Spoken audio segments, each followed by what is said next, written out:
Wednesday. Oh, how was work? Oh, it was good. Actually, I have this card for you. I took it out of a dog today. He swallowed it. Sweet! I know. Remember when Roxy swallowed a marble 2 months after you got her? Yeah, it was scary. Yeah. You never told me how we got Roxy. Oh, you're right. All right. Let me tell you the story of how I met your dog.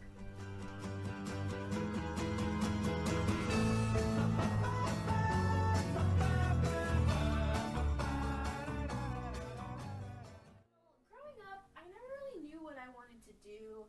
I knew I wanted to do good and make a difference. What does that have to do with Roxy, Mom? Just be patient. It's all important. So when I graduated high school, I didn't go straight to college because I was trying to figure things out. I didn't know what I wanted. But then I found Valencia and things just kind of felt right. But I still didn't know what I wanted to do. I was really confused. I changed my major a couple times. And it wasn't till I took a career assessment and it gave me over like 100 choices of careers. But the only one I found interesting was veterinarian. So I started thinking about my values and my interests, and I really wanted to choose a career that combined my love of animals and my desire to make a difference. So I started researching veterinarian, and I started getting really excited. Like I could really see myself doing this, and I thought it would be great. So I met this girl in one of my classes, and we shared a lot of the same interests, and we actually joined a pre-vet organization together. And through this organization, they set up opportunities to get internships.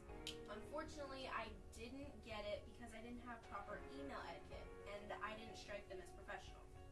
So I took my email down to the writing center, and they helped me fix what was wrong. And they were actually a lot of help, and I ended up taking all my college essays down there. And because of them, not only did I get good grades on my essays, but I'm a better, more professional writer because of them.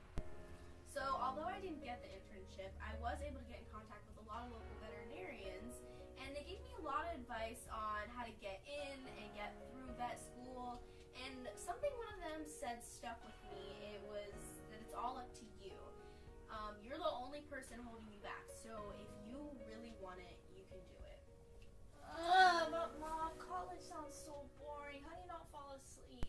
So it's actually funny you say that because it actually is really hard, but you just need to learn to stay focused, and if you participate in class, it actually makes it a lot easier to concentrate and be more alert, and you actually take in more knowledge that way. But yeah, college is a big transition from high school. I had a really rough time with it. My first year, I was completely unorganized. I was late for work. I was missing homework deadlines, and I was getting no sleep. So I finally went to an advisor who gave me a lot of advice on how to manage my time. And it was really hard at first, but once I got used to it and I was able to finally manage my time, I am now a lot more organized and I don't ever miss anything important. And it makes college life a lot easier. It's definitely something important, and without it, you would just explode. So it was getting around time I needed to graduate, so I really needed to start thinking where I was going to transfer. And I had a lot to think about. I didn't have much money at the time, so I needed to find a place that was academically sufficient but affordable too. And I started finding ways to save money. For instance, I found living off campus was a lot cheaper, and I started actually separating my paychecks into 3 individual things. The first one was for school, and then personal, and the rest I put in savings. So that way, I always kept school my first priority, so I always had money for it. So once I transferred to the university, I really needed to start thinking about what classes I was going to take. Vet school has a lot of prerequisites, so I actually planned out the next 2 years of my classes ahead of time. And getting into vet school is really competitive, and it's really stressful. I had to do a lot of work. I had to work really hard, and there was a lot of times I felt like I just couldn't do it.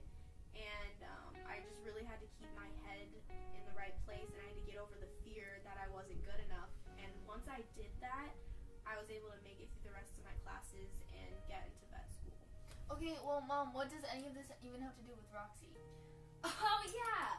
Okay, so at the time I was working in a clinic. I didn't have my own practice yet, and people would randomly drop off animals at our doorstep they didn't want anymore, and we had a policy of putting them down.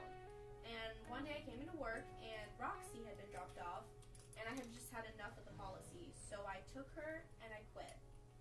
And then I opened my own practice, and I've been very successful since then. But that's the story of how I met your dog. Wow, thanks, Mom, for wasting 5 to 8 minutes of